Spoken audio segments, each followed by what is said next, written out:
Doctor Kiran ಅನ್ನುವಂಥ ವ್ಯಕ್ತಿ ನಿನ್ನೆ ಸಂಜೆ ನಮಗೆ ಒಂದು 6:30 ಸಂದರ್ಭದಲ್ಲಿ ಒಂದು ರಂಕ ಅಪಾರ್ಟ್ಮೆಂಟ್ ಇಂಥ ಫ್ಲೋರಲ್ಲಿ ಒಂದು ಮನೆಯಲ್ಲಿ ಸತ್ತು ಬಿದ್ದಿದ್ದಾನೆ ಮತ್ತು ಅವ್ರ ಮಗು ಕೂಡ ಮೃತ ಹೊಂದಿದೆ ಅಂತಂದು ಮಾಹಿತಿ ನಮಗೆ ಬಂತು, ಡಬಲ್ ಮರ್ಡರ್ ಆಗಿದೆ ಅಂತ. ಅಲ್ಲಿ ಸ್ಥಳಕ್ಕೆ ಹೋದಂಥ ಸಂದರ್ಭದಲ್ಲಿ ಅವನು ರಕ್ತದ ಮಡುವಿಲಲ್ಲಿ ಬಿದ್ದಿದ್ದ ಮತ್ತು ಮಗುಗೆ ಕೂಡ ಸ್ಟ್ಯಾಬ್ ಇಂಜುರೀಸ್ ಆಗಿತ್ತು. ನಂತರದಲ್ಲಿ ನಾವು ಪರಿಶೀಲನೆ ಮಾಡಿದಂಥ ಸಂದರ್ಭದಲ್ಲಿ ಮಗು ಇನ್ನೂ ಬ್ರೀತ್ ಮಾಡ್ತಾಯಿತ್ತು, ಉಸಿರಾಡ್ತಾಯಿತ್ತು. ಇಮಿಡಿಯೇಟ್ ಹಾಸ್ಪಿಟ್ಲಿಗೆ ಶಿಫ್ಟ್ ಮಾಡಿದ್ವಿ. ಆ ಮಗು ಇವಾಗ ಸದ್ಯ SDM ಅಲ್ಲಿ ಟ್ರೀಟ್ಮೆಂಟ್ ಕೊಡ್ತಾ ಇದ್ದಾರೆ. ಮಗು ಸ್ಟೇಬಲ್ ಇದೆ, ಔಟ್ ಆಫ್ ಡೇಂಜರ್ ಇದೆ ಅನ್ನೋಂಥದ್ದು ಹೇಳಿದ್ದಾರೆ. ಜೊತೆಗೆ ಕಿರಣ್ ವೈಫ್ ಏನಿದ್ದಾರೆ ಪ್ರಿಯಾ ಹೊನ್ನಾವರ್ ಅಲಿಯಾಸ್ ಪ್ರಿಯಾಂಕಾ ಅನ್ನುವಂಥವ್ರು, ಅವರು ಕೂಡ ಆಪ್ತಲ್ಮಾಲಜಿಸ್ಟು ಆಗಿದ್ದಂಥವ್ರು, ಅಂದರೆ MSc ಇನ್ ಆಪ್ತಮಾಲಜಿ ಮಾಡಿದ್ದಾರೆ. ಸೊ ಅವರು ಈ ಒಂದು ಕೃತ್ಯವನ್ನು ಮಾಡಿದ್ದಾರೆ ಅಂತ ಕಿರಣ್ ಅವರ ಕುಟುಂಬ ಸದಸ್ಯರು ನಮಗೆ ಫಿರ್ಯಾದು ನೀಡಿದ್ದಾರೆ. ಆ ಪ್ರಕಾರ ಆಕೆನ ನಾವು ವಶಪಡಿಸ್ಕೊಂಡಂಥ ಸಂದರ್ಭದಲ್ಲಿ ಆಕೆದು ಫಿಸಿಕಲ್ ಮತ್ತು ಮೆಂಟಲ್ ಸ್ಟೇಟ್ ತುಂಬ ಶಾಕಲ್ಲಿ ಮತ್ತು ಯಾವುದೇ ಒಂದು ಪ್ರಶ್ನೆಗೆ ಉತ್ತರ ಕೊಡದೇ ಇದ್ದಿದ್ದು ಮತ್ತು ತಲೆ ಸುತ್ತಾ ಇದೆ, ಸುಸ್ತಾಗ್ತಾ ಇದೆ ಅಂತೆಲ್ಲ ಹೇಳಿದ್ದಕ್ಕೆ ನಾವು ಆಸ್ಪತ್ರೆಗೆ ಶಿಫ್ಟ್ ಮಾಡಿದಾಗ ಆಕೆ ಹೈಪೋಗ್ಲೈಸಮಿಕ್ ಇದ್ಲು ಅಂತ, ಅಂದರೆ ಆಕೆದು ಶುಗರ್ ಲೆವೆಲ್ಲು ಭಾಳ ಕಡಿಮೆ ಬಂದಿತ್ತು ಅಂತ. ಈಗ ನನಗೆ ನಿನ್ನೆ ಸ್ಥಳಕ್ಕೆ ಭೇಟಿ ನೀಡಿದಂಥ ಸಂದರ್ಭದಲ್ಲಿ ಅಥವಾ ಇವತ್ತು ಬೆಳಗ್ಗೆವರೆಗೂ ಅವರಿಗೆ ಮತ್ತೆ ಹಿಂದೆ ಮದುವೆ ಆಗಿತ್ತು, ನಂತರ ಮ್ಯಾಟ್ರಿಮೋನಿಯಲ್ಲಿ ಮದುವೆ ಆಗಿ ಒಬ್ರಿಗೊಬ್ರು ಪರಸ್ಪರ ಸಿಕ್ಕ ಮದುವೆ ಆದರೂ ಇದು ಯಾವುದು ನನಗೂ ಮಾಹಿತಿ ಗೊತ್ತಿರಲಿಲ್ಲ. ಈಗಷ್ಟೇ ಗೊತ್ತಾಗ್ತಾ ಇದೆ. ಕೂಲಂಕುಷವಾಗಿ ಸಂಪೂರ್ಣ, ಯಾಕೆಂದರೆ ಈ ಒಂದು ಘಟನೆ ನಡೀಬೇಕಾದ್ರೆ ಸಾಕಷ್ಟು ಹಿನ್ನೆಲೆ ಇರುತ್ತೆ. ಯಾವುದೇ ಒಂದು ಅಫೆನ್ಸ್ ಓವರ್ ನೈಟ್ ಆಗಲ್ಲ. ಇದು ಭಾಳ ಥಾಟ್ ಇಟ್ಕೊಂಡೇ ಮಾಡಿರುವಂಥ ಅಫೆನ್ಸ್. ಯಾಕೆಂದರೆ ಮಲ್ಟಿಪಲ್ ಸ್ಟ್ಯಾಬ್ ಇಂಜುರೀಸ್ ಇದೆ ಅನ್ನೋಂಥದ್ದು ಈಗಷ್ಟೇ PM ಮಾಡಿದಂಥ ಸಂದರ್ಭದಲ್ಲಿ ಡಾಕ್ಟರ್ಸ್ ಹೇಳಿದ್ದಾರೆ. ಸುಮ್ಮನೆ ಯಾವುದೋ ಆಕ್ಸಿಡೆಂಟಲ್ಲಿ ಯಾವುದೋ ಒಂದು ಇಂಜುರಿ ಆಯಿತು, ಬಿದ್ದರು, ಆ ಥರದ್ದು ನಾವು ನೋಡಿದ್ದೀವಿ. ಗಂಡ ಹೆಂಡತಿ ಜಗಳ ಆಡ್ಬೇಕಾದ್ರೆ ಆಯತಬ್ಬಿದ್ದು ಕೂಡ ಸತ್ತೋಗಿರೋವಂಥ ಘಟನೆ ನೋಡಿದ್ದೀವಿ. ಬಟ್ ಇದರಲ್ಲಿ very clearly multiple times stab ಮಾಡಿರುವಂಥದ್ದು ಕಂಡು ಬಂದಿದೆ. ಹಂಗಾಗಿ ತುಂಬ ಮೋರ್ ದೆನ್ 10 ಏನೋ ಇದೆ ಅಂತ ಹೇಳ್ತಾರೆ. ನಮ್ಮ ಜೊತೆ ಡಾಕ್ಟರ್ ಕಿರಣ್ ಹೊನ್ನವರ್ ಸರ್ ಅವರು ಅನಸ್ಥೆಟಿಸ್ಟ್ ಇದ್ದರು. ಚಿರಾಯು ಹಾಸ್ಪಿಟ್ಲ್ದಾಗ ನಾವೆಲ್ಲರೂ ಕೂಡ ಕೆಲಸ ಮಾಡ್ತಿದ್ವಿ. ಅನಸ್ತೇಷಿಯಾ ವಿಭಾಗದವ್ರದ್ದೆಲ್ಲ ನೋಡ್ಕೋತಿದ್ರು, ಅನಸ್ತೇಷಿಯಾ ಕೊಡ್ತಿದ್ರು ಪೇಷಂಟದ್ದೆಲ್ಲ. ಸೊ ನಮ್ಗೆ ಅವರು ಒಡನಾಟಿಕೆ ಆಲ್ಮೋಸ್ಟ್ ನಮ್ಮ ಹಾಸ್ಪಿಟ್ಲ್ ಒಂದು 5 ವರ್ಷದಿಂದ ನಾವು ಇದ್ವಿ.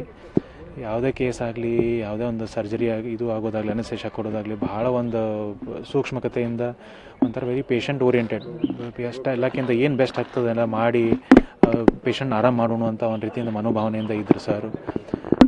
ಬರೀ ನಮ್ಮ ಹಾಸ್ಪಿಟ್ಲಾಗಲಿ ಬರೀ ನಮ್ಮ ಇವ್ರಿಗೆ ಅಷ್ಟೇ ಲಾಸ್ ಅಲ್ಲ, ಇದು ಇಡೀ ಧಾರವಾಡ ಶಹರ, ಹುಬ್ಬಳ್ಳಿ ಧಾರವಾಡ ಎಲ್ಲರಿಗೂ ಒಂಥರ ದೊಡ್ಡ ಲಾಸ್ ಅಂತ ನಾನು ಹೇಳ್ಬೋದು. ಯಾಕಂದ್ರೆ ಅವ್ರದ್ದು ಒಡನಾಟ ನಂಗಿತ್ತು. ಯಾರ ಜೊತೆ ಜಗಳ ಇಲ್ಲ, ಯಾರ ಜೊತೆ ಇದು ಇಲ್ಲ, ಅಗದಿ ತಮ್ಮದಾತು, ತಮ್ಮ ಕೆಲಸ ಆಯ್ತು, ಭಾಳ ಇದು ಮಾಡ್ತಿದ್ರು. ಸೊ ನಮ್ಮೆಲ್ಲರಿಗೂ ಭಾಳ ದುಃಖ ಆಗ್ಯದ ಎಲ್ಲ ನಮ್ಮ ಇದರಿಂದ. ಏನು ಮಾತಾಡಿದ್ರು ಸರ್? ಫೋನ್ ಮಾಡಿದ್ರು ನಿನ್ನೆ ಮುಂಜಾನೆ 8 ಗಂಟೆಗೆ ಅದೇನೋ ಕೇಸ್ ಸಂಬಂಧ ನಾವೆಲ್ಲ ಫೋನ್ ಮಾಡಿ ಕಾಂಟ್ಯಾಕ್ಟ್ ಮಾಡ್ಲಿಕ್ಕೆ ಟ್ರೈ ಮಾಡಿದ್ವಿ. ಬಟ್ ಕಾಂಟ್ಯಾಕ್ಟ್ ಆಗಿದ್ದಿಲ್ಲ. ಮೇಡಮ್ ಅವರ ಫೋನ್ ಮಾಡಿ, ಇಲ್ಲ ಸ್ವಲ್ಪ ಏನೋ ರೆಸ್ಟ್ ಮಾಡ್ಲಿಕ್ಕತ್ತಾರ ಅಂತ ಅಷ್ಟೇ ಹೇಳಿದರು. ಅಷ್ಟೇ ಇನ್ಫಾರ್ಮೇಷನ್ ಇತ್ತು ನಮಗೆ. ಆಮೇಲೆ ಸಂಜೆ ಅವರ ಅಕ್ಕ ತಂಗಿಯವರು ಹೆಬ್ಬಾಳದಾಗಿರ್ತಾರೆ, ಅವರು ಸ್ವಲ್ಪ ವಿಚಾರಿಸ್ಲಿಕ್ಕೆ ಸ್ಟಾರ್ಟ್ ಮಾಡಿದರು. ಆವಾಗ ಅವರು ಬಂದ ಕೂಡಲೇ ಇದು ಮುಂದಿಂದೆಲ್ಲ ಮಗನ ಮೇಲೆ ಅದಂತೂ ಎಲ್ಲಕ್ಕಿಂತ ಮೋಸ್ಟ್ ಡ್ರೆಡ್ಫುಲ್ ಅಂತ ಹೇಳ್ಬೋದು ನಾನು ಅದನ್ನು. ಮಗನ ಮೇಲೂ ಈ ರೀತಿ ಇದಾಗಿ ಸದ್ಯ ದೇವ್ರ ಪುಣ್ಯಕ್ಕೆ ಈ ಸ್ಟೇಬಲ್, ಡೂಯಿಂಗ್ ಗುಡ್. ಸೊ ಅವನು ಅಬ್ಸರ್ವೇಷನ್ದಾಗಿದ್ದಾನಂತದ ಅಲ್ಲಿಂದ ಇದು ಎಲ್ಲ ಬಂತು, SDM ಇಂದ ಸುದ್ದಿ ಬಂತು. ಡಾಕ್ಟರ್ಸ್ ಈ ಥರ ಮಾಡೋಕೆ ಮನಸ್ಥಿತಿ ಹೆಂಗೆ ಬರುತ್ತೆ? ಭಾಳ ಡಿಫಿಕಲ್ಟ್ ಸರ್ ಇದು. ನಮಗೂ ನಂಬ್ಲಿಕ್ಕೆ ಆಗ್ಲಾರ ಈ ಮಟ್ಟಿಗೆ ಹೋಗ್ತದೆ ಅಂತ ಆಗಿದ್ದಿಲ್ಲ. ಸಣ್ಣಗೆ ಅದು ಇದು ಅಂತೆಲ್ಲ ಹೇಳ್ತಿದ್ರು. ಬಟ್ ಎಲ್ಲರೂ ನಾರ್ಮಲ್, ಎಲ್ಲರ ಮನೆಗೆ ಅಷ್ಟು ವಿಶೇಷವಾಗಿ ಇನ್ ಡೆಪ್ತ್ ಅಂತೂ ಏನು ನಮ್ಗೆ ಗೊತ್ತಿಲ್ಲ. ಸಾಮಾನ್ಯವಾಗಿ ಎಲ್ಲರ ಮನೆಗೆ ಆಗುವಂಥದ್ದು ಅಷ್ಟು ಹೇಳ್ತಿದ್ರು ಅಷ್ಟೇ. ನಾವೆಲ್ಲ ಇದು ಮಾಡ್ಕೊಂಡು ಮತ್ತೆ ಹಂಗೇನು ಈ ಪರಿ ಆಗ್ತಂತ ಟೋಟಲಿ ಅನ್ಎಕ್ಸ್ಪೆಕ್ಟೆಡ್. ಮನಸ್ತಾಪದ ಬಗ್ಗೆ ಹೇಳ್ತಿದ್ರು ಡಾಕ್ಟರ್. ಇವಾಗ ಒಂದು ಸ್ವಲ್ಪ ಹೇಳ್ತಿದ್ದಾರೆ ಅಷ್ಟೇ. ಹಂಗೆ ಭಾಳ ಹೌದು. ಫೀಸ್ ಬಗ್ಗೆನೂ ಹೇಳ್ತಿದ್ದಿಲ್ಲ, ಅಗದಿನ ಇದು ಹೇಳ್ತೀನಿ. ಅವರು ನಮ್ಮ ಸರ್ಕಾರ ಹಾಸ್ಪಿಟ್ಲ್ದಾಗೂ ಅವ್ರು ಕೆಲಸ ಮಾಡ್ಯಾರ. ಹಳ್ಯಾಳದಾಗ ಒಂದು 3-4 ವರ್ಷ ಪ್ರತಿದಿನ ಇಲ್ಲಿಂದ ಅಲ್ಲಿ ಹೋಗಿ ಮಾಡಿ ಅಲ್ಲಿ ಫ್ರೀ ಸರ್ವಿಸ್ ಕೊಟ್ಟು ಎಲ್ಲ ಇದು ಮಾಡ್ತಿದ್ರು. ಎಂದೂ ಒಂದು ಸಲನೂ ಕ್ರಿಪ್ ಮಾಡ್ತಿದ್ದಿಲ್ಲ. ಈವನ್ ನಮ್ಮ ಹಾಸ್ಪಿಟ್ಲ್ದಾಗೂ ಹೊರಗೆ, ನಮ್ಮ ಪ್ರೈವೇಟ್ ಹಾಸ್ಪಿಟ್ಲ್ದಾಗೂ ಸತ್ಯಕ್ಕೆ ಎಷ್ಟದ ಅಷ್ಟು ಇದು ಮಾಡುವ, ನೋಡ್ಕೊಂಡು ಫೀಸ್ ಚಾರ್ಜ್ ಮಾಡುವ, ಏನೂ ಅದ್ರ ಬಗ್ಗೆ ಇದು ಇಲ್ಲ ಅಂತ. ಎಂದೂ ಹಿಂಗೊಂಥರ ಏನೋ ಬೇಡಿಕೆ ಅಷ್ಟಾಕು, ನಾ ಹಿಂಗೆ ಮಾಡೀನಿ ಹಂಗೆ ಮಾಡೀನಿ ಅಂತ ಎಂದೂ ಹೇಳ್ತಿದ್ದಿಲ್ಲ. ಮತ್ತು ಅದ್ರ ಬಗ್ಗೆ ಅವರ ಅಪ್ಪ, ತಂದೆ ತಾಯಿ ಅವರು ಕಷ್ಟಪಟ್ಟು ಅವ್ರನ್ನ ಕಲಿಸಿದ್ದಾರೆ. ಇದ್ದದ ಜಮೀನು ಹೊಲ ಎಲ್ಲ ಮಾರಿ ಒಂದು ಮಿಡಲ್ ಕ್ಲಾಸ್ ಫ್ಯಾಮಿಲಿದವರು ಅವರು. ಕಷ್ಟಪಟ್ಟು ಕಲಿಸಿ ಇದು ಮಾಡಿದ್ರು. ಆಮೇಲೆ ಈಕೆದ ಮದುವೆ ಮ್ಯಾರೇಜ್ ಆಗಿ 9 ವರ್ಷ ಆಗಿ ಈಕೆ ಒಂದು ಸ್ವಲ್ಪ ಸರಿನೂ ಇಲ್ಲರಿ. ಸ್ಟಾರ್ಟಿಂಗ್ ಕೇಳ್ತು ಹೆಂಡತಿ ಜೊತೆ ಅಂದರೆ ಗಂಡನ ಜೊತೆ ಆಕೆ ಸರಿನೂ ಇಲ್ಲರಿ. ಮದುವೆ ಆಗಿ ಒಂದು ನಾಲ್ಕು ತಿಂಗಳು ಅಷ್ಟೇ ಸರಿ ಇದ್ದಿಲ್ಲ ರೀ.